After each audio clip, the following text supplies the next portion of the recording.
Meus irmãos e minhas irmãs, nós estamos celebrando o 21º domingo do tempo comum. E na nossa igreja do Brasil, nós estamos nessa liturgia de hoje também encerrando a Semana Nacional da Família. Família que é o grande dom de Deus para a humanidade. Deus em si é família, pai e filho. O próprio Verbo eterno quis assumir a nossa natureza e, assumindo a nossa natureza, nasceu em uma família, se tornou um de nós, aquele que já era o Filho na eternidade, que é a única passagem do livro de Josué que tem na liturgia da celebração da missa, do ano litúrgico da nossa igreja. É a única passagem do livro de Josué que nós lemos em nossas liturgias, exatamente hoje. E é significativa essa passagem. É uma assembleia que aconteceu em Siquém. Essa assembleia aconteceu logo após a travessia e a entrada na Terra Prometida. Acontece que durante essa caminhada, essa travessia, muitos percalços aconteceram na vida do povo de Deus. E havia muita gente que estava cansada e até mesmo desacreditada. Estava desacreditada não só porque haviam titubeado na fé, mas exatamente porque se deixaram envolver com religiões pagãs, com deuses pagãos, de tal forma que manter a unidade da fé do povo de Deus não estava sendo fácil. Então, Josué convocou uma assembleia, uma reunião. E nessa reunião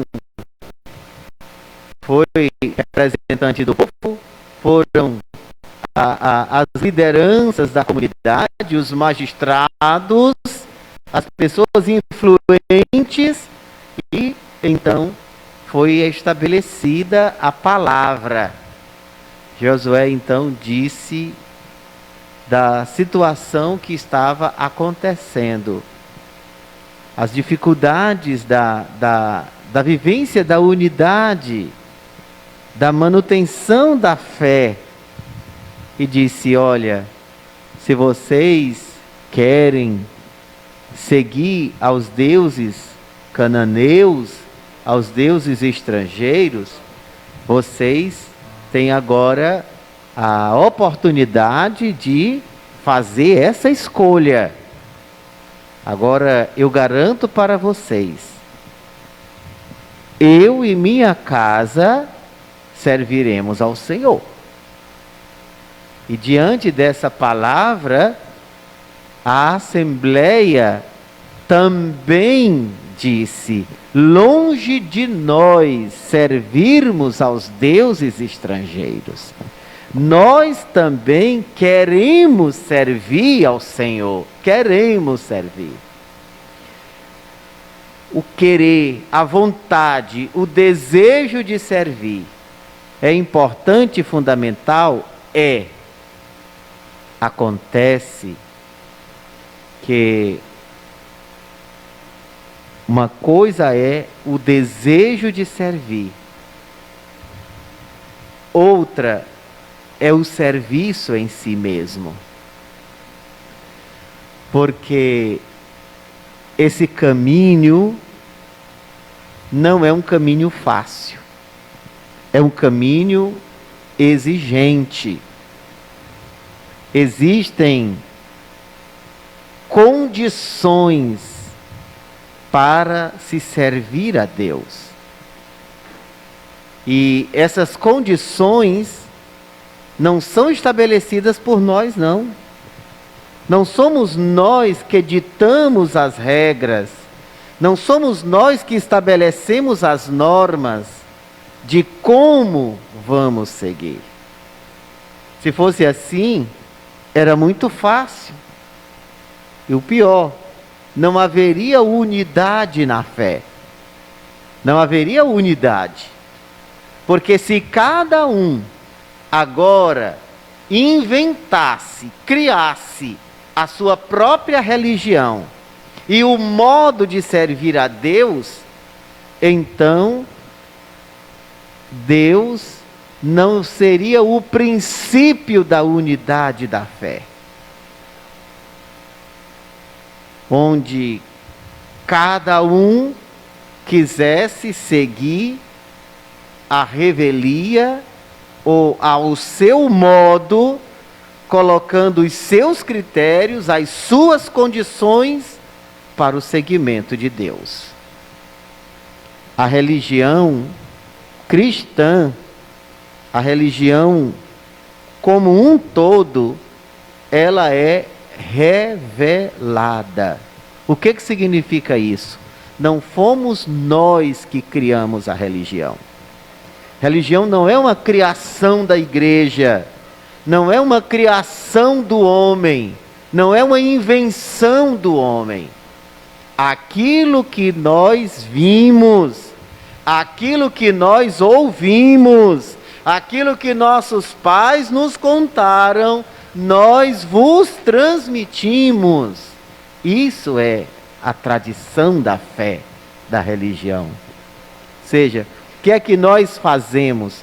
Nós somos responsáveis de transmitir um conteúdo de fé que recebemos de Deus. Aderir a este conteúdo de fé faz parte da liberdade de cada um de nós.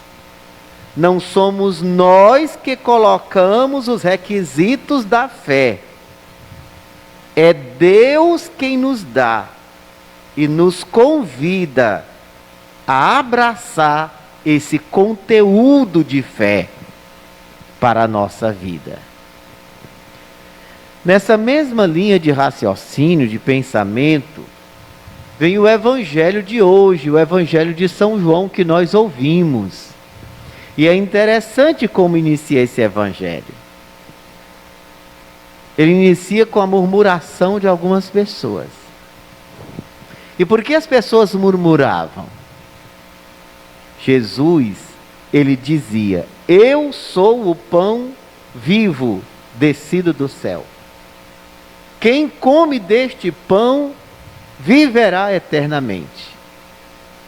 Porque a carne que eu tenho é verdadeira comida. O sangue que eu tenho é verdadeira bebida. Ninguém vai ao Pai senão por mim. Eu e o Pai somos um. Esse é o discurso de Jesus.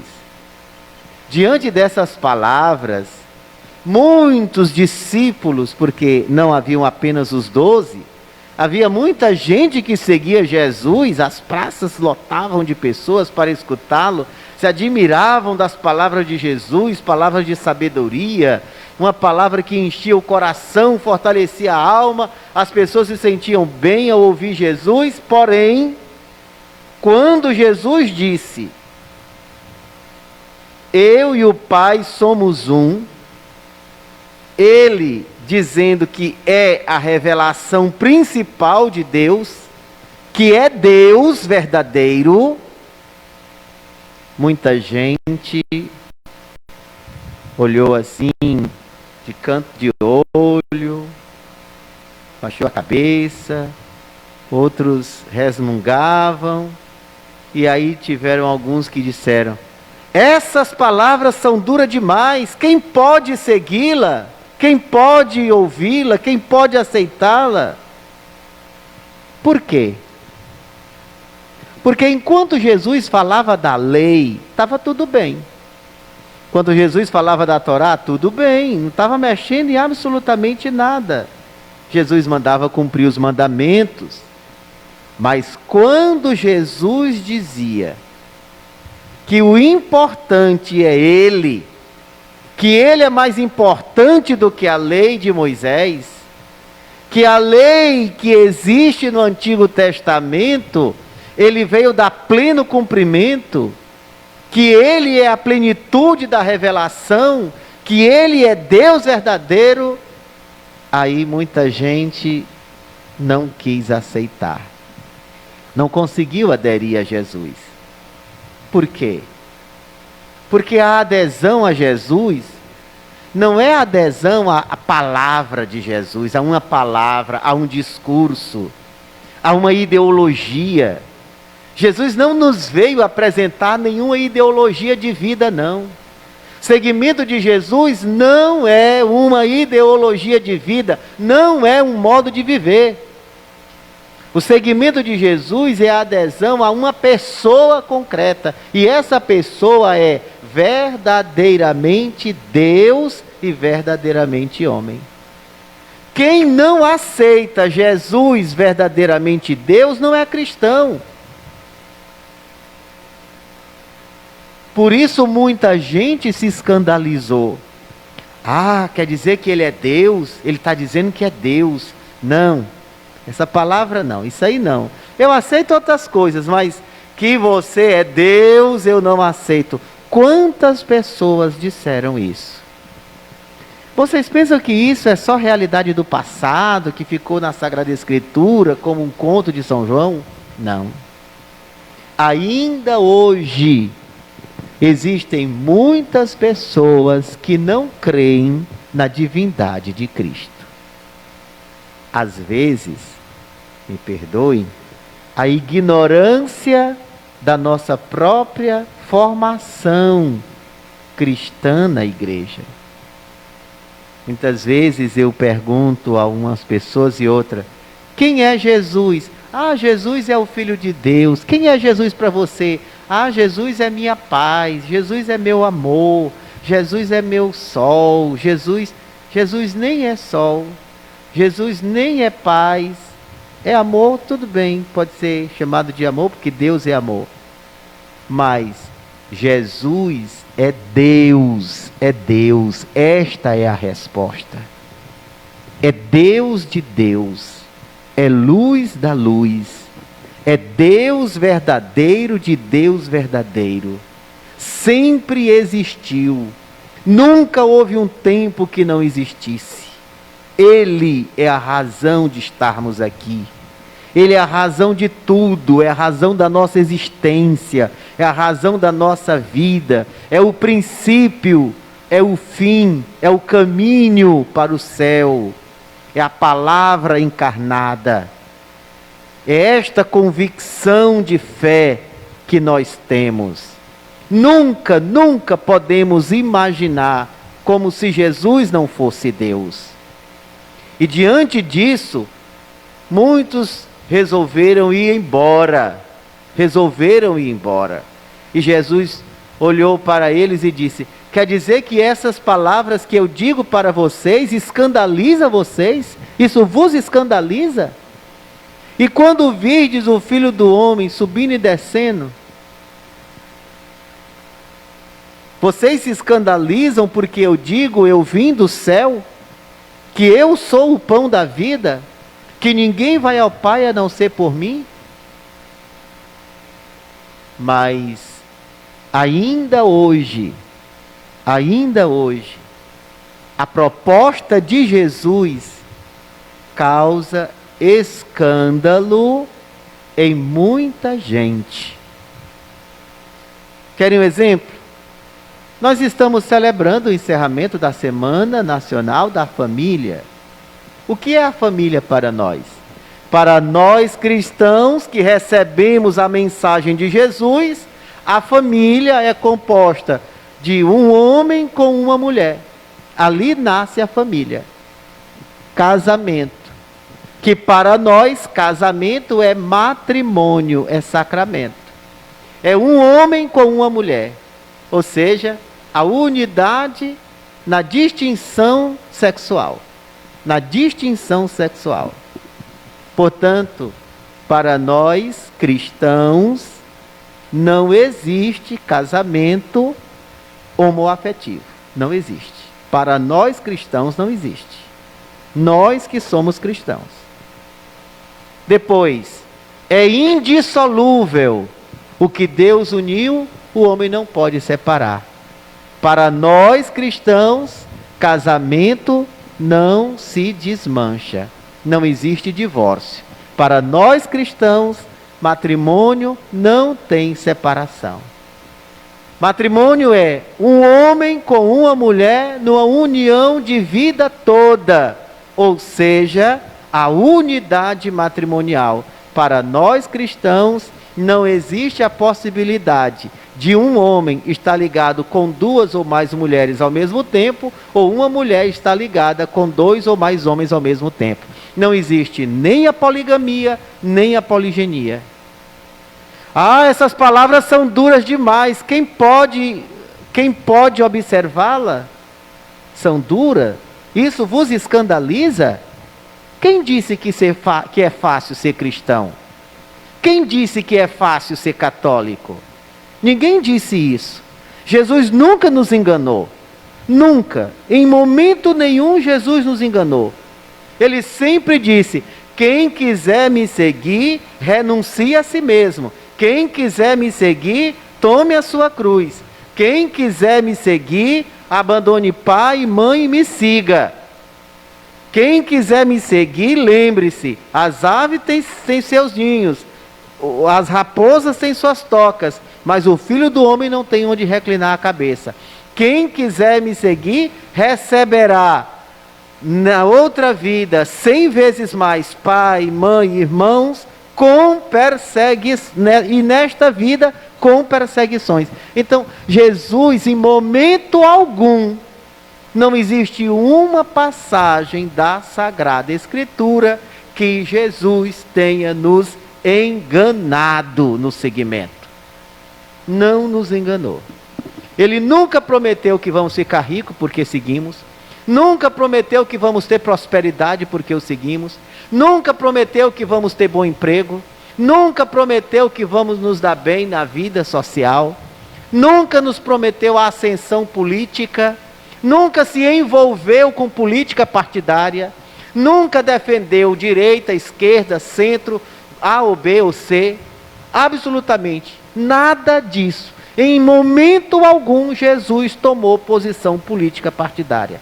Por que que agora muitos querem criar conflitos com o cristianismo, querendo fazer um cristianismo ao seu modo? Não existe absolutamente nada disso. Jesus não nos prometeu, não nos apresentou nenhum conteúdo político, social, partidário. A proposta de Jesus é uma proposta de vida eterna. Incide na social, incide, mas sem tomar partido. Tanto que muitos até nem entendiam. Ah, mas o que é que ele é? Ele é saduceu? Ele é zelota? Ele é escriba? O que é que ele é mesmo? Haviam muitos partidos políticos no tempo de Jesus. E muitos queriam saber se o reino que ele estava falando era um reino da terra. E Jesus dizia o quê? Meu reino não é desse mundo. Meu reino não é daqui. Não é deste mundo. Não foi para isso que eu vim. Quando Jesus partiu o pão e alimentou a multidão que estava naquele lugar aberto, no deserto, quiseram fazê-lo rei, ou seja, é esse aqui, esse agora vai ser nosso chefe político, vamos levá-lo e vamos proclamá-lo rei. O que foi que Jesus fez? Saiu do meio deles. Jesus nunca apresentou uma religião para tirar vantagem pessoal, porque religião não é para levar vantagem para uma pessoa, para A, para B, para C, para partido esse, para partido aquele. O único compromisso da religião é estabelecer a justiça social e na vida futura o prêmio eterno junto de Deus. Mas este só é possível se nós procuramos aqui na terra viver aquilo que Jesus nos ensinou. Ah, mas isso nos escandaliza. Escandaliza? Querem ir também embora? Jesus perguntou aos discípulos: vocês querem ir embora também? O que foi que Pedro respondeu? A quem nós iremos, Senhor? A quem nós iremos? Só tu tens palavra de vida eterna. O que é que nós estamos procurando? O que é que nós estamos fazendo nessa igreja? Para que nós somos católicos? Para ter dinheiro? Para ter emprego? Para ter ascensão política? Ou para ter a vida eterna? Quais são os nossos interesses como os cristãos? Qual o interesse que nós temos em celebrar a fé? Em celebrar a liturgia? Se tiver algum interesse que não for este apresentado por Pedro, só tu tens palavra de vida eterna, nada do que nós fazemos aqui vale a pena. Absolutamente nada. Porque não adianta ao homem ganhar o mundo inteiro se perde o reino do céu. Louvado seja nosso Senhor Jesus Cristo.